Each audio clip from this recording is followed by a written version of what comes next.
Description বক্সে যে PLP ফাইলের লিঙ্ক আছে সেই পিএলপি ফাইলের লিঙ্কে আপনারা ক্লিক করবেন। ক্লিক করার পর আপনাদের মোবাইল স্ক্রিনে এরকম একটি ইন্টারফেস শো করবে, দেখতেছেন অ্যানসার। এখানে আপনাদেরকে সঠিক পাসওয়ার্ডটি দিতে হবে। 4 সংখ্যার পাসওয়ার্ড আপনারা ভিডিও দেখে সংগ্রহ করে সঠিক পাসওয়ার্ডটি এখানে আপনারা দেওয়ার পরে আপনাদেরকে সাবমিট করতে হবে। আপনারা যদি ভুল পাসওয়ার্ড দেন তাহলে আপনারা দেখুন ভিতরে প্রবেশ করতে পারবেন না। তো মনোযোগ সহকারে আপনারা ভিডিও দেখবেন। দেখার পরে এখানে সঠিক পাসওয়ার্ডটা আপনারা দেওয়ার পরে সাবমিট করার সঙ্গে সঙ্গে দেখুন গুগল ড্রাইভের লিঙ্কটি এখানে আসছে। তো আপনারা এই গুগল ড্রাইভের লিঙ্কে ক্লিক করার সঙ্গে সঙ্গে দেখুন আপনাদেরকে পিএলপি ফাইলটি ডাউনলোড করতে বলবে। তো এখান থেকে ক্রোম ব্রাউজার সিলেক্ট করবেন। ক্রোম ব্রাউজার সিলেক্ট করার পরে দেখুন এখানে আপনাদের কাঙ্ক্ষিত পিএলপি ফাইলটি এখানে এসে যাবে। তো এখান থেকে আপনারা দেখছেন উপরে ডাউনলোড মতো আইকন আছে, এখান থেকে আপনাদেরকে ক্লিক করার পরে আপনাদেরকে ডাউনলোড করে নিতে হবে। তো আপনাদেরকে সঠিক নিয়মে ডাউনলোড করার পর আপনাদেরকে একটি অ্যাপস প্রয়োজন পড়বে, সেই অ্যাপসটি আপনাদেরকে ডাউনলোড করে পিএলপি ফাইলটি কাস্টমাইজ করতে হবে। তো চলুন পিএলপি ফাইলটি ডাউনলোড করার পর আপনাদেরকে একটি অ্যাপস ডাউনলোড করতে হবে, সেই জন্য আমরা প্লে স্টোরে যাব। তো প্লে স্টোরে আসার পরে গুগল প্লে স্টোরে আসার পরে আমরা সার্চ বারে লিখব, মোবাইল স্ক্রিনে দেখুন ভিউয়ার্স, আমরা সার্চ বারে লিখব পিক্সেলল্যাব অ্যাপ। তো পিক্সেলল্যাব অ্যাপস সার্চ করার সঙ্গে সঙ্গে দেখুন আপনাদের মোবাইল স্ক্রিনে এরকম একটি ইন্টারফেস শো করবে। এই অ্যাপসটি আপনারা ডাউনলোড করে নেবেন। আমার ডাউনলোড করা আছে অলরেডি। তো এখান থেকে আমরা এখন পিএলপি ফাইল কাস্টমাইজ করব। তো চলুন ওপেন করে আমরা পিএলপি ফাইলটি কাস্টমাইজ করি। পিক্সেলল্যাবে আসার পরে ভিউয়ার্স, পিক্সেলল্যাবে আপনারা কীভাবে আপনারা পিএলপি ফাইলটি অ্যাড করে কাস্টমাইজ করবেন, তো আমি সেই পুরো প্রসেসটি দেখাবো। আপনারা ভিডিও মনোযোগ সহকারে দেখবেন, কারণ ভিডিওর মাঝখানে 4টি সংখ্যার পাসওয়ার্ড থাকবে। পাসওয়ার্ড ছাড়া আপনারা কিন্তু এই ছাত্রদলের সিভিটি ডাউনলোড করতে পারবেন না। তো চলুন পিএলপি ফাইলটি পিক্সেলল্যাবে অ্যাড করার জন্য উপরে থ্রিডার এখানে ক্লিক করব, নিচে দেখছেন .plp ফাইল, এখানে ক্লিক করব। .plp ফাইলে ক্লিক করার সঙ্গে সঙ্গে আপনাদের সামনে এরকম একটি ইন্টারফেস শো করবে, উপরে দেখছেন .plp। তো .plpতে ক্লিক করার সঙ্গে সঙ্গে আপনাদের ডাউনলোড ফাইলটি এখান থেকে ওপেন হয়ে যাবে। আপনারা যদি সঠিক নেমে পিএলপি ফাইলটি ডাউনলোড করে থাকেন তাহলে এখান থেকে সেই পিএলপি ফাইলটি আপনারা পেয়ে যাবেন। তো যখনই আপনারা পিএলপি ফাইলটি এখান থেকে সিলেক্ট করে দেবেন, পিএলপি ফাইলটি সিলেক্ট করে দেওয়ার সময় আপনাদের সামনে এরকম একটি ইন্টারফেস শো করবে। যেহেতু আমি ছাত্রদলের সিভি ডিজাইন করছি, আমি ছাত্রদলের পিএলপি ফাইলটি ছাত্রদলের এই পিএলপি ফাইলটি কাস্টমাইজ করব। তো দেখুন এখানে এরকম একটি ইন্টারফেস শো করবে, এখানে আপনারা ওপেন অ্যান্ড অ্যাডেতে ক্লিক করবেন। ওপেন অ্যান্ড অ্যাডেতে ক্লিক করার সঙ্গে সঙ্গে আপনাদের কাঙ্ক্ষিত পিএলপি ফাইলটি এখান থেকে ওপেন হয়ে যাবে। তো আপনাদের এখানে যে কয়েকটা জিনিস চেঞ্জ করতে হবে, তো আমি সব পুরো প্রসেসটি আমি আপনাদেরকে দেখাবো একটা একটা করে। আপনারা জাস্ট শুধু ভিডিওটি ফলো করবেন। আর ভিডিওটি যদি আপনাদের ভালো লাগে অবশ্যই আমার ভিডিওটি সাবস্ক্রাইব করবেন এবং পাশে থাকা নোটিফিকেশন বেলটি বাজাতে অল সিলেক্ট করে দেবেন।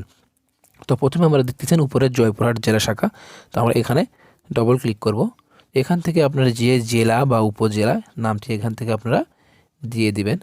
আপনার যেই জেলা বা উপজেলা থেকে আপনারা আপনাদের পদের জন্য আপনারা সিভি জমা দিবেন, সেই জন্য আপনি এখান থেকে লিখতে হবে। আমি জয়পুরহাটই লিখে দিচ্ছি জাস্ট আপনাদেরকে বোঝানোর উদ্দেশ্যে। তারপর ওকেতে ক্লিক করব, জাস্ট হয়ে গেল। তো এবার আমরা যেটা চেঞ্জ করব, নিচে দেখতেছেন বাংলাদেশ ছাত্রদল জয়পুরহাট জেলা শাখা পূর্ণাঙ্গ কমিটি পদের প্রত্যাশী। এখানে আমরা ডবল ক্লিক করে এখান থেকে আমরা এখান থেকে আবারও জয়পুরহাট জেলা এখান থেকে সিলেক্ট করে দেব। আপনারা যেই জেলা বা উপজেলাতে বা ইউনিয়নে আপনারা সেইভাবে লিখে উল্লেখ করে দেবেন। তো আমি জয়পুরহাট জেলা আবার এখানে দিয়ে দিলাম। তারপর আবার ওকেতে ক্লিক করলাম। আমাদের দুইটা জিনিস চেঞ্জ করা হয়ে গেল। আপনারা খালি মনোযোগ সহকারে দেখবেন কোনটা আপনারা আমি কোন জিনিস আমি চেঞ্জ করব, জাস্ট আপনি খালি এখান থেকে দেখে নেবেন। তারপর দেখতেছেন এখানে দেখুন রক্তের গ্রুপ, পেশা এবং জাতীয়তা। এখানে আমরা ডবল ক্লিক করব। ডবল ক্লিক করে এখানে আপনার যে রক্তের গ্রুপ আপনারা এখান থেকে সেইটাও দিতে পারেন। আপনার রক্তের গ্রুপ এবং আপনার পেশা, আপনি কোন বাংলাদেশ হলে অবশ্যই বাংলাদেশ তো অবশ্যই থাকতে হবে, না ছাড়া আপনারা হতে হবে না। এখানে আপনারা রক্তের গ্রুপ, ছাত্র এবং বাংলাদেশ এখানে দিয়ে ওকে করে দিবেন। তাহলে আপনাদের তিনটা জিনিস চেঞ্জ করা হয়ে গেল। এবার আমরা আমার বায়োডাটা চেঞ্জ করব। এই যে এখানে দেখতেছেন এখানে ডবল ক্লিক করে এখানে আপনি যেই পদে সভাপতি বা সহসভাপতি বা সাধারণ সদস্য, আপনি যেই পদে আপনি পদ নিতে চান সেখান থেকে আপনার এখান থেকে সভাপতি হলে সভাপতি দিবেন, সহসভাপতি হলে সহসভাপতি দিবেন। এখান থেকে সব কিছু দেওয়ার পরে নিচে দেখতেছেন নাম, আপনার নামটি দিবেন। দেওয়া হয়ে গেলে নিচে দেখতেছেন কলেজের নাম, এখানে যে কলেজে পড়াশোনা করেন সেই কলেজের নামটি দিবেন এবং আপনার ফোন নাম্বার দেবেন। তো ফোন নাম্বার দেওয়া হয়ে গেলে নিচে দেখতেছেন আপনার জন্মসাল আপনি এখান থেকে দিয়ে দিবেন, জন্ম তারিখ, মাস, সাল এইটা দিবেন। দেওয়ার পর নিচে আপনার এনআইডি নাম্বারটি দিয়ে দিবেন। তো এনআইডি নাম্বারটি দিয়ে দেওয়া হয়ে গেলে নিচে দেখবেন আপনার পিতার নাম দিবেন। পিতার নামটি দেওয়ার পর আপনার মাতার নাম দিবেন। দেওয়ার পর আপনার ধর্ম কি, ইসলাম বা আপনার যেই ধর্মের সেই ধর্মের একটা আপনি এখান থেকে দিয়ে দিবেন। তো দিয়ে দেওয়া হয়ে গেলে তারপরে আপনার যে জেলা বা উপজেলা আপনি এখান থেকে সেই জেলা উপজেলার নামটি দিয়ে দিবেন। তো দিয়ে দেওয়া হয়ে গেলে আপনার শিক্ষাগত যোগ্যতা এখানে দিয়ে দিবেন। আপনি যেই শিক্ষাগত যোগ্যতায় আছেন সেটা আপনি এখান থেকে দিয়ে দেওয়ার পরে ওকেতে ক্লিক করবেন। তো ওকেতে ক্লিক করা হয়ে গেলে আমাদের সব কিছু অলরেডি হয়ে গেছে, জাস্ট শুধু ছবি চেঞ্জ করব এবং আপনারা প্রিন্ট করে নেওয়ার পরে এখান থেকে আপনারা কলম দিয়ে এটা লিখে নেবেন, কলম দিয়ে লিখে নেবেন। তো এবার আমি ছবি চেঞ্জ করব। তো ছবি চেঞ্জ করার জন্য অবশ্যই পাসপোর্ট সাইজের একটি ছবি আপনাদেরকে নিয়ে আসতে হবে। তো আমি আপনাদেরকে দেখাবো, দেখুন পাসপোর্ট সাইজ ছবি নিয়ে এসে এখানে প্রবেশ করবেন। তো ছবি নিয়ে আসার জন্য উপরে প্লাস আইকনে ক্লিক করব, ফ্রম গ্যালারিতে ক্লিক করে এখান থেকে আমরা জাস্ট একটি ছবি নিয়ে আসবো। জাস্ট আপনাদেরকে বোঝানোর উদ্দেশ্যে আমি একটি ছবি নিয়ে আসবো। তো এখান থেকে আমি দেখুন এখান থেকে আমি একটা ছবি নিয়ে আসতেছি। দেখুন ভিউয়ার্স মনোযোগ সহকারে দেখবেন, আমি এখান থেকে একটি ছবি নিয়ে আসতেছি জাস্ট আপনাদেরকে বোঝানোর উদ্দেশ্যে। আমি এখান থেকে একটি ছবি নিয়ে আসবো।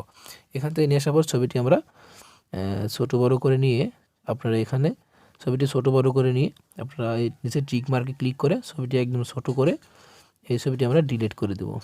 এই ছবিটি ডিলিট করে দেওয়ার পর এই ছবিটি আমরা সুন্দরভাবে এখানে আমরা বসিয়ে দেব। তো বসিয়ে দেওয়া হয়ে গেলে আমাদের কাজ শেষ, শুধু আমরা এটা প্রিন্ট করে বের করব। তো চলুন ভিউয়ার্স আর মনোযোগ সহকারে ভিডিওটি দেখবেন। আর ভিডিওটি যদি আমার ভালো লাগে অবশ্যই আমার চ্যানেলটিকে সাবস্ক্রাইব করবেন এবং পাশে থাকা নোটিফিকেশন বেলটি বাজিয়ে দিয়ে অল সিলেক্ট করে দেবেন। তো এবার আমরা এটা সেভ করব।